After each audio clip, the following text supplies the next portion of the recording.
اعوذ باللہ من الشیطان الرجیم بسم اللہ الرحمن الرحیم۔ خواتین و حضرات السلام علیکم ورحمۃ اللہ وبرکاتہ و مغفرتہ۔ پروگرام احکام شریعت فقہ حنفی سے متعلقہ مسائل کے ساتھ آپ کی خدمت میں حاضر ہیں۔ کل ایک آخر میں کویسچن تھا کہ اگر میاں بیوی کے جسمانی اجزاء لے کر اور ایک تیسری عورت کے رحم میں رکھے جائیں اور پھر اس سے بچہ حاصل کیا جائے تو اس کی شرعی حیثیت کیا ہے، تو آپ کو سمجھایا تھا کہ یہ منع ہے، کیونکہ جب مرد اور عورت کے اجزاء ملتے ہیں اور بچہ معرض وجود میں آتا ہے تو ان سے جزئیت اور بادیت کا رشتہ قائم ہوتا ہے، یعنی وہ بچہ ان کا جز ہوتا ہے اور اس سے رشتے قائم ہوتے ہیں حرمت کے۔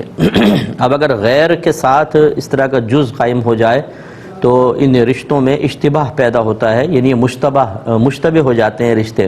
اسی لیے زنا کو منع کیا ہے کہ زنا کی وجہ سے چونکہ وہ ایک ناجائز تعلق ہوتا ہے تو باپ کے بارے میں اشتباہ پیدا ہوتا ہے، وہ مشتبہ ہو جاتا ہے، تو شریعت نے منع کیا ہے، اس لیے یہ تو نہیں کر سکتے ہیں۔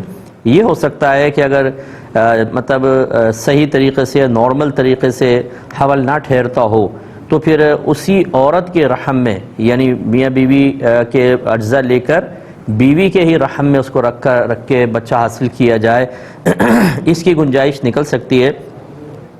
لیکن اس میں بھی ہم اس صورت میں اجازت دیتے ہیں کہ جب کوئی بہت ہی سخت ضرورت ہو۔ سخت ضرورت کا مطلب یہ ہے کہ بعض بچیاں ایسی ہوتی ہیں جو کہ اولاد کے حصول کے باعث، اولاد کے حاصل نہ ہونے کے باعث سخت بے صبری میں مبتلا ہو جاتی ہیں اور بعض اوقات کلمات کفر تک بھی پہنچ جاتی ہیں، یعنی ان میں صبر کی طاقت نہیں ہوتی ہے، قوت برداشت کم ہوتی ہے، ڈپریشن کا شکار ہو جاتی ہیں، بار بار ان کو جب یہ ٹینشن ہوتی ہے تو شوگر وغیرہ اور دیگر بیماریاں ہو جاتی ہیں، یا پھر اطراف کا ماحول ٹھیک نہیں ہوتا، طنز کرنے والے ہیں، تکلیف پہنچانے والے ہیں۔ اسی طریقے سے بسا اوقات طلاق تک نوبت آ جاتی ہے، جاہل قسم کے لوگ ہوتے ہیں، وہ بچی کو ٹارچر کرتے ہیں کہ بھئی اگر اب اولاد نہیں ہوئی تو بس پھر تمہیں طلاق دے دی جائے گی اور دوسری شادی لڑکے کی کر دیں گے۔ اس قسم کی جب صورتحال آتی ہے تو پھر اس کی اجازت دے دیتے ہیں، کیونکہ بلا ضرورت ایک عورت بھی کسی دوسری عورت کے سامنے اپنا ستر نہیں کھول سکتی ہے۔ لیکن اب اس طرح کی صورتحال آ جائیں تو پھر یہ دو مشکلات اور دو مصیبتیں جمع ہو گئیں، اس میں چھوٹی مصیبت کو اختیار کر لیا جاتا ہے، تو پھر یہ کہ ستر کھولنے کی بقدر ضرورت اجازت دے دی جائے گی۔ اس میں رائے کا اختلاف ہو سکتا ہے، لیکن ہماری رائے یہی ہے۔ ایک انہوں نے پوچھا تھا بہن نے کہ اگر کوئی نماز میں دوپٹہ عورت کے سر سے گر جائے تو نماز کا حکم کیا ہوگا، کہ نماز ٹوٹ جائے گی؟ دیکھیں، پہلی بات تو یہ کہ اتنا باریک دوپٹہ پہن کر نماز پڑھنا کہ اس کے نیچے سے بالوں کی سیاہی جھلک رہی ہو، یہ ستر کا کام نہیں دے گا، پردے کا کام نہیں دے گا، اور یہ ایسے ہی ہے جیسے بغیر دوپٹے کے یا بغیر چادر کے نماز ادا کرنا، اور بال جو ہیں عورت کے ستر میں داخل ہیں تو گویا کہ ستر کھول کے نماز پڑھی اور یہ نماز نہیں ہوگی۔ ہاں، اگر موٹا دوپٹہ تھا اور فرض کر لیں کہ وہ نماز پڑھتے پڑھتے ایک دم کھل کے سرک گیا، تو اگر فوراً اس کو 3 بار سبحان اللہ کی مقدار گزرنے سے پہلے فوراً سے پیشتر سر پر لے لیا تو نماز فاسد نہیں ہوگی۔ لیکن اگر اتنا وقت گزر گیا، 3 بار سبحان اللہ کی مقدار، جیسے سبحان اللہ سبحان اللہ سبحان اللہ، جتنا یہ وقت گزرا اتنا گزر کیا ہے تو پھر نماز ٹوٹ جائے گی، فاسد ہو جائے گی، نماز توڑ دیں، دوبارہ اس کو سیٹ کر کے نئے سرے سے نماز کو پڑھنا ہوگا۔ ایک یہ بھائی نے کویسچن کیا کہ اگر کوئی شخص کسی کفریہ بات پر ہنس رہا تھا، اس کی ہنسی دیکھ کر ہمیں بھی ہنسی چھوٹ گئی، تو کیا حکم شرع ہوگا؟ دیکھیں، مسئلہ یہ ہے کہ کسی کفریہ بات پر خوش ہونا، یہ فقہاء نے اس کا سخت اس کی گرفت رکھی ہے، کیونکہ کفریہ بات سن کر تو ایک دم دل جل جانا چاہیے، افسوس ہونا چاہیے، صدمے کے آثار ہمارے چہرے پر نمایاں ہونا چاہیے، کیونکہ ایک کامل مومن کفر سے شدید ترین نفرت کرتا ہے۔ نبی کریم صلی اللہ علیہ وسلم نے ارشاد فرمایا کہ انسان ایمان کی حلاوت یعنی مٹھاس اس وقت تک نہیں پا سکتا جب تک وہ کفر میں لوٹنے کو اس طرح ہی ناپسند نہ کرے جیسے آگ میں ڈالے جانے کو ناپسند کرتا ہے، یعنی شدید ترین ناپسند کرے گا، تب کہیں جا کے اس کو ایمان کی حلاوت ملے گی۔ اور حلاوت ایمان کا مطلب یہ ہے کہ علماء فرماتے ہیں اسے عبادات میں لذات حاصل ہوں گی، اس کو لطف حاصل ہوگا۔ تو خلاصہ کلام یہ ہے کہ گویا کہ یہ کامل ایمان کی نشانی ہے۔ اب اگر کوئی کفریہ بات پہ ہنس رہا ہے تو اس کا مطلب ایمان ناقص ہے، ابھی اس کی اتنی وہ نہیں ہے، مطلب ایمان کامل نہیں ہوا۔ اور پھر اس کی ہنسی کو دیکھ کے اگرچہ سامنے والا ہنس رہا ہے، وہ کفر کے اوپر نہیں ہنس رہا، اس کی ہنسی کا انداز بعضوں کا ایسا ہوتا ہے کہ انہیں دیکھ کے ہنسی آ جاتی ہے، تو جو یہ کفریہ بات پہ ہنس رہا ہے اس کو تو کہیں گے لازم کہ تجدید ایمان، تجدید نکاح کرو۔ اور جو اس کی ہنسی کو دیکھ کے ہنس رہا ہے، بہرحال اسے بھی اس کو تو افسوس ہونا چاہیے تھا، کیونکہ اس کو یہ تو کم از کم پتہ ہے کہ یہ کفریہ بات پر ہنس رہا ہے، تو اس کو صدمہ ہونا چاہیے تھا، لیکن یہ بھی ہنس رہا ہے، اس لیے احتیاطاً اس کے لیے بھی حکم یہ ہوگا کہ آپ تجدید ایمان، تجدید نکاح کریں۔ لیکن اس کے ہنسنے کی کراہت جو پہلے ہنس رہا تھا اس دوسرے والے ہنسنے والے کی کراہت سے زیادہ ہے، اس کی کم ہے، کیونکہ یہ کفریہ بات پر نہیں، اس کی ہنسی پر ہنس رہا ہے اور وہ کفریہ بات پر ہنس رہا ہے۔ لیکن بہرحال ان چیزوں کو ہنسی مذاق کا ذریعہ نہ بنائیں۔ بعض اوقات مذاق میں انسان ایمان سے محروم ہو جاتا ہے اور شیطان تباہ و برباد کر دیتا ہے۔ ایک یہ کہتے ہیں کہ وضو سے قبل کیا بسم اللہ الرحمن الرحیم پڑھنا ضروری ہے؟ تو ضروری بمعنی فرض یا واجب نہیں ہے، یہ سنت مبارکہ ہے۔ نبی کریم صلی اللہ علیہ وسلم نے ارشاد فرمایا جس نے بغیر بسم اللہ کے وضو کیا اس کے اتنے ہی اعضاء پاک ہوں گے جتنے پر پانی گزرا، اور جس نے بسم اللہ پڑھ کر وضو کیا تو اللہ تعالیٰ اس کے پورے بدن کو پاک و صاف فرما دیتا ہے۔ اب یہ پاک و صاف گناہوں سے پاکی بھی ہو سکتی ہے اور نجاست سے اور آلودگی سے پاکی بھی مراد لی جا سکتی ہے۔ یہ کہتے ہیں اگر کوئی قرآن مجید پڑھ رہا تھا اور اچانک اس سے قرآن پڑھنے میں کوئی غلطی ہوئی اور اس کو دیکھ کر ہنسی آ گئی تو کیا حکم شرع ہوگا؟ دیکھیں اس میں بعض اوقات ہوتا ہے وہی جیسے ابھی میں نے عرض کیا تھا، کسی کا انداز دیکھ کر یا کوئی عجیب سا، کیونکہ ہم جب عام گفتگو میں بھی کسی کی آواز لڑکھڑا جاتی ہے، وہ لڑکا کہنا چاہتا ہے اور لکڑا نکل جاتا ہے تو ہمیں ہنسی چھڑ جاتی ہے۔ اس میں کسی کا مذاق اڑانا مقصود نہیں ہوتا بلکہ ایک فطری تقاضا ہے کہ ایک دم ہنسی آ جاتی ہے، تو اس میں عام بول چال میں تو ایسی گرفت نہیں تھی، لیکن قرآن عظیم کوئی غلط پڑھے، اب چاہے انداز پر آپ کو ہنسی آئی ہو یا قرآن پڑھنے پر مناسب نہیں ہے، اور اس میں اگر اس کی دل آزاری ہوئی ہو تو پھر تو گناہ بھی ہے، تو بہرحال اللہ تعالیٰ کی بارگاہ میں توبہ کر لینی چاہیے، لیکن یہ کلمات کفر یعنی یہ کفر میں شامل نہیں ہوگا، کیونکہ یہاں خدا نخواستہ قرآن کو حقیر سمجھنا نہیں ہے اور کوئی ایسے مسئلہ نہیں ہے، تو لہٰذا توبہ کر لے اللہ کی بارگاہ میں، لیکن کافر وغیرہ نہیں ہو۔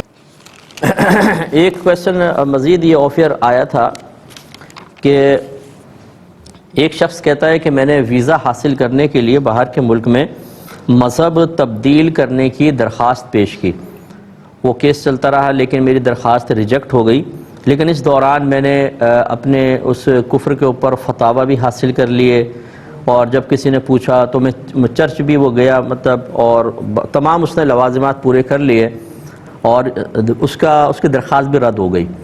اب وہ کہتا ہے میں بڑا نادم اور شرمندہ ہوں، تو کیا حکم شرع ہوگا؟ اور بعض لوگ مجھے کہتے ہیں کہ اس پہ کفارہ بھی دینا ہوگا، تو کفارہ کیا ہے؟ دیکھیں اس پہ ہم پہلے بھی کلام کر چکے ہیں کہ مادی اشیاء، دنیاوی آسائشیں اور اس کی نعمتیں، انہیں حاصل کرنے کے لیے بعض اوقات انسان اس طرح مطلب اپنی عقل سے بالکل ماورا ہو کر، عقل کو پیچھے پس پشت پھینک کر دیوانگی کے ساتھ ایسے عمل کر لیتا ہے کہ جیسے اسے جنت حاصل ہو رہی ہے۔ اگر کچھ نعمتیں مل بھی گئیں، باہر کا ویزا مل بھی گیا، بھائی کتنے عرصے تک کھا لیں گے؟ اور جو باہر کے ملکوں میں ہیں کیا ہر ایک بہت ہی خوشحال ہے؟ ہم جیسے لوگوں سے پوچھیں، جو بیچارہ ہر تیسرا آدمی باہر والا کسی نہ کسی جہت سے پریشان ہے، کوئی بزنس کے اعتبار سے، کوئی بچوں کی نافرمانی کے اعتبار سے، عورتیں اپنے شوہروں کی بے راہ روی کی وجہ سے، شوہر جو ہیں اپنے بیویوں کی بدتمیزیوں کی وجہ سے کیونکہ ان کو قانونی پروٹیکشن حاصل ہے، کوئی اور وجوہات کی بنا پر کوئی کسی جگہ پر مکمل طور پہ خوش نہیں ہے۔ اگر چند آسائشیں ہیں تو 50 مصیبتیں، اسی طرح ہمارے یہاں اگر چند مصیبتیں ہیں تو بہت سی چیزوں کے اندر راحت اور سکون بھی ہے۔ تو دنیاوی سکون حاصل کرنے کے لیے اپنی آخرت کی بربادی کا سامان کرنا یہ ایک سمجھدار آدمی کا کام نہیں ہے۔ تو بہرحال جب کوئی کفر کا ارادہ، پختہ ارادہ کر لیتا ہے تو سمجھ لیں وہ کافر ہو گیا، تو آپ بھی دائرہ اسلام سے باہر ہو گئے، اور جب کوئی کلمہ گو دائرہ اسلام سے باہر ہوتا ہے تو اس کو مرتد کہتے ہیں، یعنی یہ تو بہت ہی بدترین کفار کی قسم میں سے ہے، اور یہ جہنم کے بہت ہی نچلے طبقوں کے اندر رہیں گے اگر توبہ نہ کریں تو اگر وہ کوئی ہمارے ایسے بھائی میں سن رہے ہیں یا اور بہنیں ایسی میں سن رہی ہیں تو سب سے پہلے تو آپ کو فوراً سے پیشتر اللہ تعالیٰ کی بارگاہ میں شدید خوف کے ساتھ توبہ کرنی ہوگی، توبہ کریں، فوراً تجدید ایمان کریں، اور جس بھی مذہب کو آپ نے اختیار کیا تھا، جو بھی مذہب باطل تھا، اس سے بیزاریت کا اظہار آپ کو کرنا پڑے گا کہ میں اس مذہب کے باطل عقائد سے بالکل بیزار ہوں۔ بیزاریت کا اظہار کرنے کے بعد پھر یہ دیکھیں گے کہ اگر آپ نے سب کو بتا دیا تھا، رشتہ داروں کو، اس کو اعلانیہ طور پر کہتے ہیں کفر اختیار کرنا، تو پھر تو سب کو بتا کر توبہ کرنی ہوگی کہ بھئی میں توبہ کر رہا ہوں، اور میں آپ گواہ رہنا میں تجدید ایمان تجدید نکاح کر رہا ہوں۔ سب کو بتانے کا مطلب ایک ساتھ پوری محفل بنانا نہیں ہے، اکثر ان میں سے لوگ اگر آپ موجود کر لیں ان کو، اور پھر ان کے سامنے اقرار کریں تاکہ باقی سب تک اطلاع پہنچ جائے اور بعد میں آپ کے بارے میں کفر کی بدگمانی نہ ہو، ٹھیک ہے نا؟ تو یہ توبہ کرنی ہوگی۔ اگر شادی شدہ ہیں تو تجدید نکاح بھی کرنا ہوگا، فوراً سے پیشتر کریں۔ اور اب ہمارا مشورہ یہ ہوگا کہ پوری زندگی اللہ تعالیٰ کی بارگاہ میں سمجھ لیں، اب کفارہ یہی ہے کہ آپ نادم ہو کر شرمندہ رہ کر کریں کہ آپ نے تھوڑے سے دنیاوی ٹکوں کے لیے اللہ تبارک و تعالیٰ سے بغاوت کی، آپ کو نہ اللہ یاد رہا، نہ رسول یاد رہا، نہ اسلام کی محبت یاد رہی، نہ قرآن، نہ جنت، نہ آخرت کی فکر، نہ عذاب قبر کی فکر، ایسی بے پرواہی۔ اور جب سرپرست ایسا ہو تو اولاد کا حال کیا ہوگا؟ اس لیے اب ساری زندگی اپنی کوتاہی کو یاد کریں، نماز پڑھیں، علم دین سیکھیں، تقوی اختیار کریں، تو اللہ تبارک و تعالیٰ انشاءاللہ درگزر کر دے گا۔ لیکن اگر آپ نے معمولی سمجھ اس کو چھوڑا تو آخرت کی تباہی ہے۔ ایک مختصر سا بریک لیں گے، ہمیں یقین ہے آپ ہمارے ساتھ ہی رہیں۔ بسم اللہ الرحمن الرحیم۔ پہلے 2 کالز لیتے ہیں، پھر انشاءاللہ جوابات۔ السلام علیکم۔ وعلیکم السلام۔ جی مفتی صاحب، میرے 3 سوال ہیں۔ پہلا سوال یہ ہے کہ باپ کی طرف بیٹی کا ایک تائی حصہ ہوتا ہے وراثت میں، تو بعض لوگ جہیز کی صورت میں کہتے ہیں کہ زیور وغیرہ اور جہیز وغیرہ دے دیا تو وراثت میں حصہ ختم ہو گیا، کیا ایسا کہنا جائز ہے؟ اور دوسرا سوال یہ ہے کہ انار کا درخت یا پودا لگانے سے گھر میں پریشانیاں آ جاتی ہیں، یہ اکثر ایسا لوگوں کو کہتے سننا ہے۔ ٹھیک ہے، میں بتاتا ہوں۔ اور ایک اور کالر ہیں۔ السلام علیکم۔ جی وعلیکم السلام، محمد ابو بکر قادری عرض کر رہا ہوں۔ قبلہ میرے 2 سوال ہیں جی۔ جی بولیے۔ جی حضور، سوال یہ تھا کہ جب ہم جنازے کی نیت کرتے ہیں نا امام صاحب جی، تو کچھ لوگ جو ہے نا آگے سے میت کے فوٹو وغیرہ بنا رہے ہوتے ہیں یا ویڈیوز وغیرہ بنا رہے ہوتے ہیں، کیا شرعن حکم ہے اس حوالے سے جی؟ تو جی دوسرا جو سوال ہے جی وہ یہ ہے کہ جو شخص میت کو غسل کراتا ہے اس کے لیے ضروری ہے کہ وہ اس کے بعد خود بھی کپڑے بھی چینج کرے اور غسل بھی خود کرے؟ اگر نماز کا ٹائم ہو اس وقت تو کیا یہ ضروری ہے کہ وہ پہلے غسل اب خود کرے اور کپڑے چینج کرے بعد میں نماز پڑھے جی؟ شرم کیا حکم ہے جی؟ ٹھیک ہے، اور انشاءاللہ میں عرض کرتا ہوں۔ ایک یہ کویسچن تھا کہ اگر کوئی شخص نیا مسلمان ہوا اور اسے کوئی صورت یاد نہیں ہے، وہ نماز کیسے ادا کرے گا؟ دیکھیں، ایسے شخص کے لیے حکم شرع یہ ہوتا ہے کہ وہ جماعت سے، لازمی طور پہ جماعت سے نماز ادا کرے۔ تو جیسے اب فجر کی نماز اس نے 2 رکعت نماز امام صاحب کے ساتھ پڑھی تو قرات تو امام صاحب ہی کریں گے، باقی جتنا اس کو پڑھنا ہے وہ ایک اس کو خاکہ سمجھا دیں کہ اس جگہ آپ کو سبحان اللہ سبحان اللہ سبحان اللہ کہنا ہے۔ جیسے تکبیر لگا دی، تکبیر تو آسان ہے، اس کو سمجھ میں آ جائے گی، طریقہ ایک ڈھانچہ نماز کا سمجھا دیں۔ اس کے بعد ثنا کی جگہ سبحان اللہ، پھر رکوع کے اندر اسی طرح، سجود کے اندر اسی طرح، یوں جب اتحیات میں بیٹھے تو بس بولتا رہے سبحان اللہ سبحان اللہ سبحان اللہ حتیٰ کہ امام صاحب سلام پھیر دیں۔ تو اس کو یہ کرنا ہوگا۔ اور سنن نوافل وہ ابھی اس کو اگر پڑھنا چاہے تو اسی طرح سبحان اللہ سے پوری پڑھ لے، ورنہ فی الحال اس کو ان کا مکلف نہ بنائیں۔ صرف یہ وتر اور فرائض یہ امام صاحب کے ساتھ پڑھے، اور فرض کر لیں خدا نخواستہ اگر اس کی جماعت نکل جاتی ہے اور کوئی قریبی دوسری جماعت اس کو نہیں ملتی ہے تو پھر وہ نماز کو اسی طرح ذکر الہی کے ساتھ پورا کرے، لیکن فوراً سے پیشتر رات دن کوشش کر کے اس کو نماز سیکھنی چاہیے۔ اور جو لوگ مطلب کریڈٹ تو لیتے ہیں الحمدللہ ہم نے 10 کو مسلمان کیا، ہم نے 20 کو مسلمان کیا، بھائی جان مسلمان کرنا کوئی کمال نہیں ہے، اس میں آپ کا کمال نہیں ہے، یہ اللہ تبارک و تعالیٰ کا کمال ہے۔ اگر آپ کسی کمال کی نسبت اپنی طرف کرنا چاہتے ہیں، فرض کر لیں ویسے تو سارے اللہ کا کمال ہے، تو پھر آپ کا کمال یہ ہوگا کہ اس کو کامل مسلمان بنائیں، اس کو اکیلا نہ چھوڑیں، اس کو تنہا نہ چھوڑیں۔ لیکن ہمارے مسلمانوں کا المیہ یہ ہے کہ ان کو تو پہلی بات تو کہ مسلمان کرنا ہی نہیں آتا کہ کسی غیر مسلم کو مسلمان کیسے کرتے ہیں، اور پھر دوسرا اپنا دین خود نہیں سیکھا ہوتا۔ ایک غیر مسلم کو مسلمان کر کے اور جھنڈا تو اٹھا لیتے ہیں، اور جی ہم نے 10 مسلمان کیے ہیں، ہم نے 20 مسلمان کیے ہیں۔ بھائی آپ خود بھی کامل مسلمان ہیں کہ نہیں ہیں؟ سکھاؤ ذرا اس کو مسلمان عقائد سکھاؤ، اس کو احکام شرعیہ عملیہ آپ سکھائیے، انہیں گناہوں کی معرفت سکھائیں، وہ ہمارے مسلمانوں نے خود نہیں سیکھی ہوئی۔ تو یہ بہت ہی افسوسناک صورتحال ہے۔ ہونا یہ چاہیے اگر کوئی مسلمان ہوتا ہے تو اس کو وقت دیں، اسے نماز سکھائیں، اس کو ضروری چیزیں سکھائیں۔ سب سے پہلے عقیدہ سکھانا ضروری ہوگا، آہستہ آہستہ عقیدہ سکھائیں۔ اس طرح احکام شرعیہ عملیہ، اس میں طہارت ہے، نماز ہے، اگر رمضان آ گیا تو روزے ہیں، اگر وہ بالغ ہے خاص طور پر تو پھر روزے وغیرہ، اگر وہ مالدار ہے تو فوراً زکوٰۃ کے مسائل، کیونکہ مالدار اور سال گزر جائے تو، اور اسی طرح قربانی کا ایام آ گئے تو سال چاہے نہ گزرے فوراً اس پہ قربانی واجب ہوگی، تو پھر قربانی کے احکام۔ اسی طرح اگر وہ تجارت کر رہا ہے، اگر وہ کسی کرائے پہ چیز کو لیتا دیتا ہے تو پھر آپ کو اس کو اجارے کے مسائل بھی سکھانے ہوں گے۔ اگر اس نے پیسے انویسٹ کیے ہوئے ہیں تو بہت بہتر ہے کہ اس کے کاروبار کے اعتبار سے جو مسائل ضروری ہیں وہ اس کو سکھانے کا اہتمام کیا جائے۔ آپ نہیں سکھا سکتے، کسی عالم سے ٹائم لے کر اس کو توجہ کے ساتھ وسیلہ، ایک برج بن کر اس کو سکھائیں۔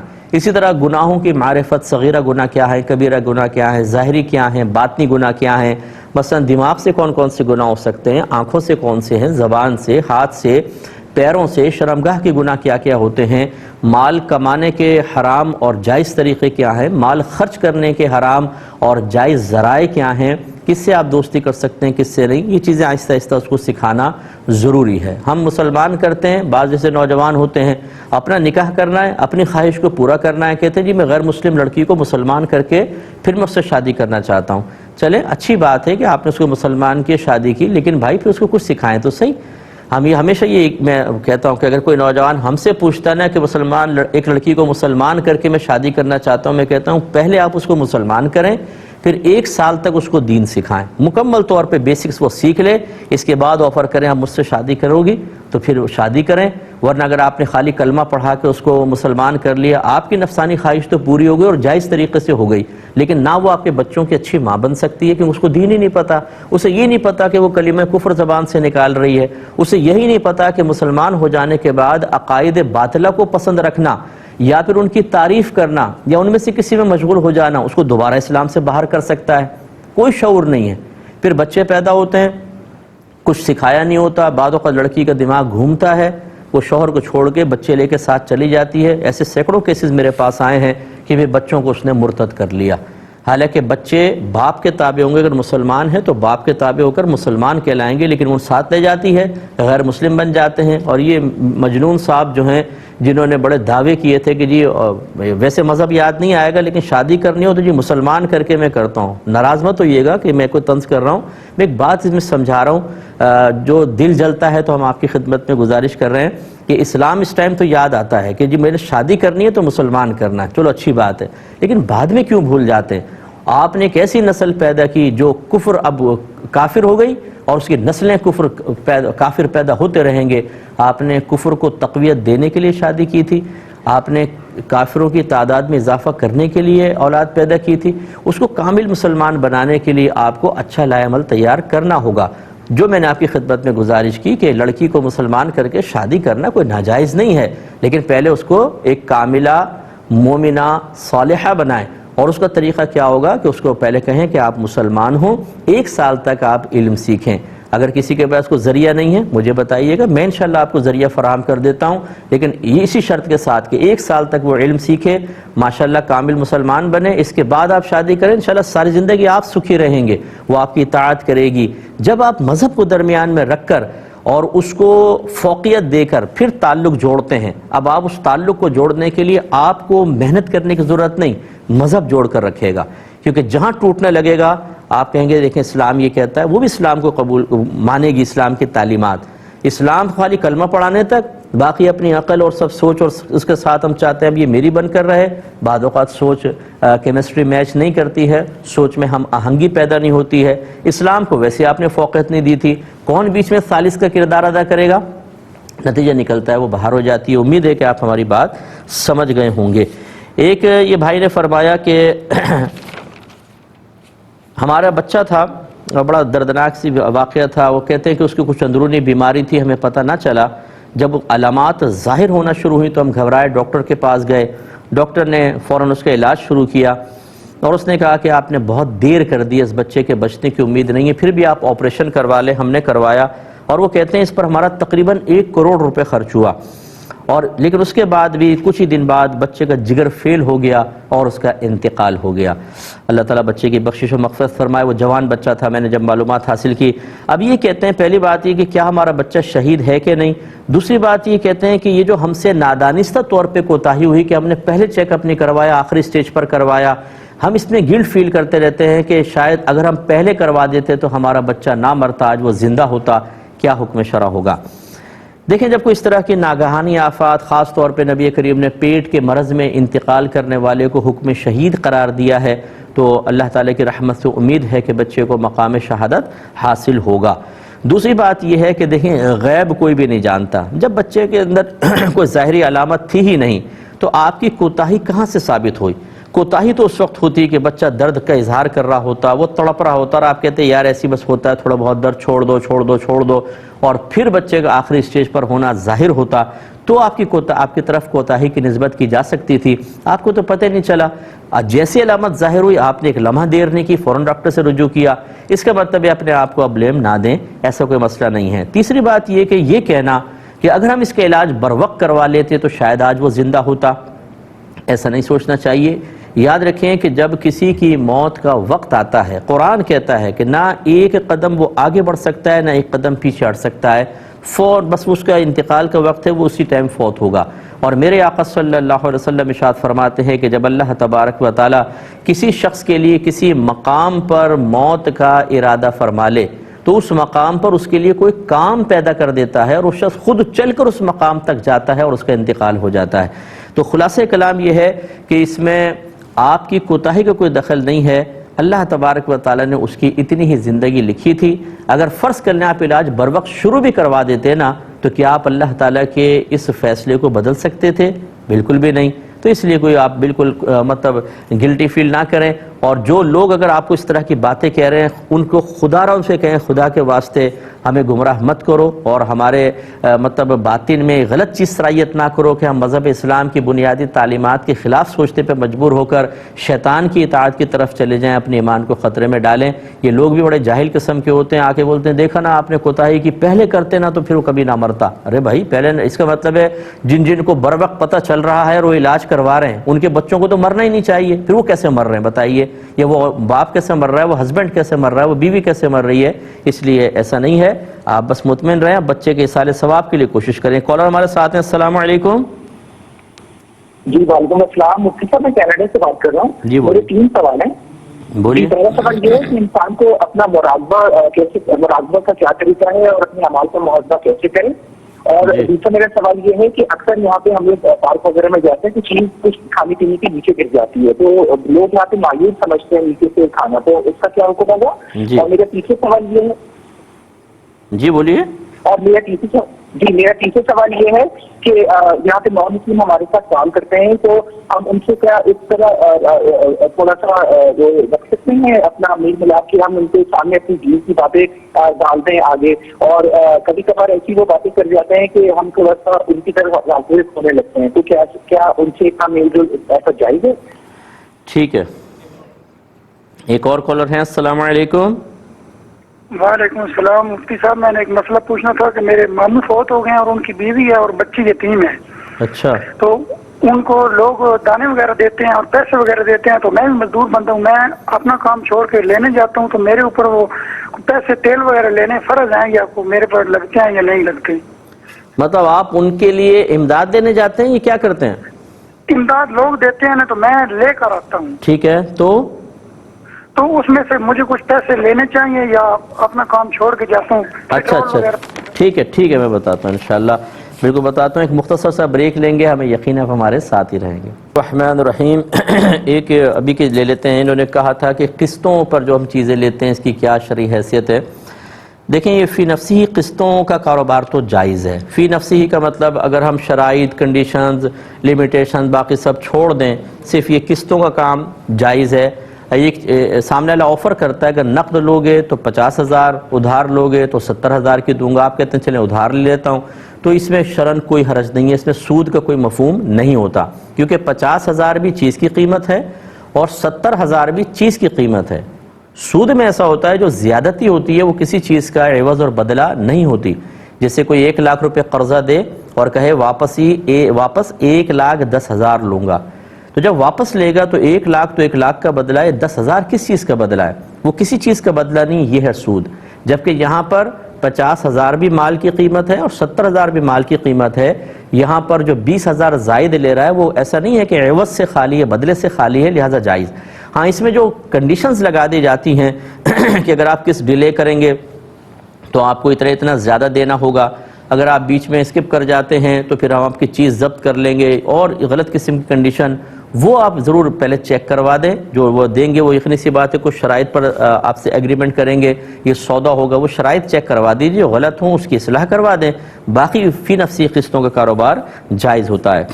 یہ بچے نے پوچھا ہے کہ اگر کسی کے اوپر جیسے واجب چھٹ جاتا ہے نا اور سجدہ صاحب بھی نہیں کیا مثلا، تو نماز واجب العیادہ ہے، یعنی اس کو دوبارہ پڑھنا واجب ہوتا ہے۔ تو یہ کہتی ہیں واجب العیادہ جو نمازیں تھیں انہیں قضا کی نیت سے پڑھ لیا تو ہو گئی کہ نہیں ہو گئی؟ تو بالکل ہو جاتی ہیں۔ اگر آپ ادا کو قضا کی نیت سے اور قضا کو ادا کی نیت سے پڑھ لیں تب بھی ادا ہو جائیں گی، یاد رکھیں یہ بس۔ لیکن ذہن جیسے اب دل میں ہے ایسا اور آپ نے زبان سے کہہ دیا ادا کو قضا، قضا کو ادا، ہو جاتی ہے ادا۔ تو واجب العیادہ جو نمازیں ہیں یہ بھی قضا کی نیت سے آپ پڑھنا چاہیں تو پڑھ سکتے ہیں، یا منہ سے نکل گیا تو ہو گیا۔ ایک انہوں نے کہا کہ کسی نے ساری زندگی روزہ جو ٹوٹنے کے اسباب تھے وہ نہیں سیکھے تھے، اس سے روزے اس کے ٹوٹتے رہے، اس کو پتہ نہ چلا، اب اس کو پتہ چلا ہے، اب اس نے وہ روزے وہ بھی قضا کی نیت سے رکھ رہا ہے، تو کیا حکم شرع ہوگا؟ بالکل صحیح ہے، بلکہ یہ تو ہیں قضا، کیونکہ وہ روزے ہوئے ہی نہیں، ان میں منافی کام ہو گیا تو وہ تو ہوئے ہی نہیں۔ ہاں یہ ضرور ہے اگر وہ عاقل بالغ تھا تو بعض اوقات جان بوجھ کر روزہ ٹوٹنے پر قضا کے ساتھ کفارہ بھی لازم ہوتا ہے، اس لیے وہ یہ ذرا تحقیق کر لے کہ جن افعال سے اس نے روزہ توڑا ان میں سے کسی پر کفارہ تو لازم نہیں ہے۔ اگر کفارہ لازم ہوگا تو 60 روزے کفارے کے ہوں گے، 1 قضا کا ہوگا، تو بہرحال یہ قضا کی نیت سے روزے رکھے گا۔ ایک بچے نے پوچھا ہے کہ بعض لوگ اپنی بیٹیوں کو جہیز میں دے کر مال وغیرہ دے کر کہتے ہیں کہ بس اب آپ کا وراثت میں سے حصہ ختم ہو گیا، کیا یہ صحیح ہے؟ بالکل غلط ہے۔ یہاں 2 صورتیں ہیں۔ پہلا تو یہ کہ جیسے ماں باپ اپنی زندگی میں بچی کو بہت سارا جہیز دے دیں اور کہیں بیٹا وراثت میں تمہارا حصہ نہیں ہوگا، یہ نہیں ہوتا ہے، یہ غلط ہے۔ کیونکہ زندگی میں ماں باپ جو بھی اپنے بچوں کو دیتے ہیں اس کو تحفہ کہتے ہیں، گفٹ ہے، عربک میں اس کو ہبہ کہتے ہیں، تو لہٰذا یہ وراثت کوئی ہے۔ جب ماں باپ فوت ہوں گے ان کا مال تقسیم ہوگا، یہ ہے مال وراثت۔ تو زندگی میں جو دیا وہ تو تحفہ تھا، اور مرنے کے بعد پھر ورثاء کا حق مال سے وابستہ ہوتا ہے اور وراثت میں سے ان کو حصہ ملتا ہے۔ لہٰذا اگر بچیوں کو جہیز دے بھی دیا، جیسی والد صاحب کا انتقال ہوگا ان کا مال وراثت بنے گا اور بچی کا حق وابستہ ہوگا، مزید اس کو دیا جائے گا۔ لہٰذا زندگی میں دیے گئے تحفے کی وجہ سے یہ وراثت کیسے ختم ہوگی؟ اور یاد رکھیں کہ نبی کریم صلی اللہ علیہ وسلم نے ارشاد فرمایا جس نے کسی وارث کی وراثت کو دبایا، اس کو محروم کیا، تو اللہ تعالیٰ اس کو جنت کی میراث سے محروم فرمائے گا۔ ایک ہی ہوتا ہے کہ والد صاحب کا انتقال ہو گیا، ابھی وراثت تقسیم نہیں ہوئی، تو بھائیوں نے بہن سے کہا کہ ہم جو تمہاری وراثت ہے نا وہ سب بطور جہیز تمہیں دے دیتے ہیں، اس کے بعد تو مطالبہ نہیں کرنا۔ بیٹی نے کہا ٹھیک ہے، اب یہ جو دے رہے ہیں یہ مال وراثت ہو، یہ بالکل صحیح ہے، اس میں وراثت ہے، اور اس کے بعد لڑکی کا حق ختم ہو جائے گا اگر وہ اس پر راضی ہو جاتی ہے، کیونکہ والد صاحب فوت ہو گئے، اب مال وراثت ہے، اور ان کی زندگی کے بعد جب تقسیم ہوگا تو یہ مال وراثت تقسیم ہو رہا ہے، تحفہ گفٹ تو ہے نہیں، اب صحیح ہے۔ لیکن زندگی کے اندر جیسے والد صاحب ہی دے دیں اور یہ کہیں کہ وراثت میں سے حصہ ختم ہو گیا، یہ غلط ہے۔ یا بھائی یہ کہیں کہ ہم نے تمہیں زندگی میں ابو سے زیادہ اسی لیے دلوایا تھا تاکہ تم بعد میں وراثت نہ لو، تو بھائی یہ اپنے فتوے اپنے پاس رکھیے۔ شریعت کے مطابق حصے تقسیم ہوتے ہیں، آپ کی عقل کے مطابق نہیں ہوں گے۔ جو اس طریقے سے ڈیڑھ ہوشیاری کر کے اپنی بہنوں کو اور گھر کی بچیوں کو وراثت سے محروم کیے ہوئے ہیں، یاد رکھیں ان کے حصہ جتنا آپ کھا رہے ہیں یہ جہنم کے انگارے پیٹ میں اتار رہے ہیں آپ، اور بروز قیامت اس کا بہت بڑا حساب دینا ہوگا۔ وہ بچیاں بالکل نقصان میں نہیں ہیں، وہ میدان محشر میں آپ کی بہت ساری نیکی لے کر جنت کے اعلیٰ درجہ تک پہنچیں گے، اور آپ دنیا کی عارضی نعمتوں پر مطمئن ہو کر اپنے بیوی بچوں کو ان کے مال سے عیش کروا کے سمجھ رہے ہیں کہ ہم نے بہت کچھ حاصل کر لیا، وہاں پہ آپ خالی دامن ہوں گے۔ اس لیے برا مانے بغیر بچیوں کو ان کا حصہ دیجیے۔ یہ کہتے ہیں کسی نے کہا کہ یہ انار کا درخت گھر میں نہ لگائیں، اس سے پریشانیاں پیدا ہوتی ہیں، تو بیٹا ایسا کوئی بھی بات نہیں ہے۔ یہ سب جہلا اور بیچارے کم علم لوگوں کا معاملہ ہوتا ہے۔ انار کی تو تعریف ہے، انار جنتی پھل ہے، آپ یاد رکھیں، اس کی بڑی برکتیں، گھر میں درخت لگائیں سے تو برکت پیدا ہوگی۔ انار بہت اچھا درخت ہے اور بہت اچھا پھل ہے، یہ جنتی پھل ہے، اس سے کوئی پریشانی نہیں آتی ہے۔ اچھا، جن کے گھروں میں درخت نہیں ہے ان کے گھر میں تو پھر پریشانی سب بھاگ گئی ہوں گی۔ الٹی سیدھی باتیں، مطلب یہ کہ ان کے گھر میں کیوں پریشانی ہے؟ انار کا درخت۔ ان کے گھر میں کیوں ہے؟ کالی بلی۔ ان کے گھر میں کیوں ہے؟ نئی نئی شادی ہوئی بہو آئی، اس کی نحوست ہے۔ ان کے گھر میں ایسا کیوں ہے؟ جی ان کے ہاں بچہ پیدا ہو رہا ہے، جب سے بچہ پیدا ہوا ایسا یہ بچہ منحوس ہے۔ ارے بھائی، اس طرح کہاں کہاں آپ نسبتیں کر رہے ہیں اور بغیر کسی شرعی دلیل کے، بالکل غلط ہے۔ ایک ہی کہتے ہیں کہ امام صاحب بعض اوقات جنازہ شروع کر دیتے ہیں اور لوگ سامنے ہی اس کی ویڈیو بنا رہے ہوتے ہیں اور سیلفیاں کھینچ رہے ہوتے ہیں، کیا حکم شرع ہوگا؟ پہلی بات تو یہ آپ غور کر لیں کہ دنیا کی بے ثباتی کتنی ہے۔ مردہ پڑا ہوا ہے، وہ فوٹو کھینچ رہے ہیں، نہیں بنا رہے۔ چلیں کوئی مذہبی شخصیت ہوگی تو پھر بھی یہ شرعاً بالکل جائز نہیں ہے۔ جس وقت نماز ادا کر رہے ہوں، نبی کریم صلی اللہ علیہ وسلم نے نمازی کے آگے سے گزرنے کو کیوں منع کیا؟ نمازی کی توجہ بٹے گی، اس کا جو اللہ تعالیٰ کے ساتھ ایک تعلق قائم ہو جاتا ہے، اس تعلق کے بیچ میں، اس تعلق میں آپ مداخلت بیجا کے مرتکب ہو رہے ہیں، تو کم از کم نماز جب شروع ہو جائے تو سکون سے ایک طرف ہو جائیں، اس کے بعد اپنی کارروائیاں کریں، تو بہرحال سخت خلاف شرع اور مکروہ ہے۔ ایک ہی کہتے ہیں کہ غسل میت کے بعد کیا کپڑے تبدیل کرنے ہوتے ہیں؟ جی کوئی تبدیل نہیں کرنے ہوتے، زیادہ سے زیادہ اگر چھینٹیں بھی آئی ہیں تو مستعمل پانی ہے۔ ہاں اگر اس کے بدن پہ بلڈ وغیرہ تھا، فرض کر لیں اس سے پانی چھو کے آپ کے کپڑے تک پہنچا تو پھر آپ کے کپڑے ناپاک ہوئے، انہیں پاک کرنا ہوگا، لیکن غسل اس پر بھی واجب نہیں ہوتا، جتنی چھینٹیں آئیں اتنے اعضاء بس دھو لیں۔ مراقبہ اور محاسبہ اعمال، اس کے انشاءاللہ میں آپ کو تفصیلاً نیکسٹ پروگرام میں عرض کروں گا، اور ابھی میری کتاب بھی آ رہی ہے الحمدللہ قرب الہی کے نام سے، اس میں بڑی تفصیل ہے ان چیزوں کی۔ کھانے کی چیز گر جائے تو اٹھانا، باہر کے ملک میں اگر معیوب محسوس ہو کم از کم ڈسٹ بن میں ایک ایسی سائیڈ میں ڈال دیں کہ جانور وغیرہ کھا لے۔ نان مسلم جو اگر ہیں ان سے میل ملاپ آپ رکھ سکتے ہیں، لیکن اپنے دین کی حفاظت کے ساتھ، زیادہ گہرائی کے ساتھ نہ ملیں۔ باہر آپ اس سے دور بھی نہیں رہ سکتے ہیں۔ دعا سلام رکھیں، اپنے مذہب کو اچھے انداز سے پیش کریں، مذہب پر عمل کریں تاکہ وہ اس طرف مائل ہوں۔ اور جو یہ کہتے ہیں کہ ان کی ممانی اور ان کی شاید ماموں کی جو بچی ہے، اس کے لیے آپ اگر کچھ لے کر آتے ہیں اور اپنا ڈیوٹی چھوڑ کر جاتے ہیں تو آپ ان کے بتائے بغیر ان کے مال میں سے نہیں لے سکتے، کیونکہ وہ مال ان کا ہے۔ آپ بتا دیں کہ بھئی میں جاؤں گا تو مجھے اتنا اتنا دے دیں کیونکہ میں کام چھوڑ کر جا رہا ہوں، مجھے پیٹرول ڈلوا دیجئے گا، یا تو جرت پیدا کر کے آپ کہہ دیں اور ان کے برا ماننے کا بالکل خیال نہ کریں، لیکن ان کے بتائے بغیر آپ لیں گے تو یہ غلط ہوگا، یہ چوری کہلائے گی، آپ کو اس کا حق حاصل نہیں ہے۔ ایک ابھی تھوڑا سا بس وقت ہے تو میں ایک اور عرض کر دیتا ہوں کہ انہوں نے کہا تھا کہ بعض اوقات نان مسلمز کی باتیں سن کر ان کی طرف دل مائل ہونا شروع ہو جاتا ہے۔ یاد رکھیں کہ اگر ایسا ہو تو پھر آپ پر فرض ہوگا جدائی اختیار کرنا، ان سے پھر دور رہنا، کیونکہ اگر خدا نخواستہ کسی دوسرے مذہب کی کوئی بات دل میں اثر کر گئی اور اپنے مذہب کی تعلیمات کمتر، حقیر یا نامناسب محسوس ہونے لگیں تو ایمان ہی ضائع ہو جائے گا۔ اللہ تعالیٰ سمجھنے کی توفیق عطا فرمائے۔ اپنے میزبان کو، ہماری کیو ٹی وی کی پوری ٹیم کو اجازت مرحمت فرمائیں۔ آپ ہمارے لیے دعا کیجئے، ہم آپ کے لیے دعا گو ہیں کہ اللہ تبارک و تعالیٰ آپ کو، آپ کی اولاد کو جنت الفردوس میں نبی کریم صلی اللہ علیہ وسلم کا پڑوس عطا فرمائے۔ آمین۔ وآخر دعوانا ان الحمدللہ رب العالمین۔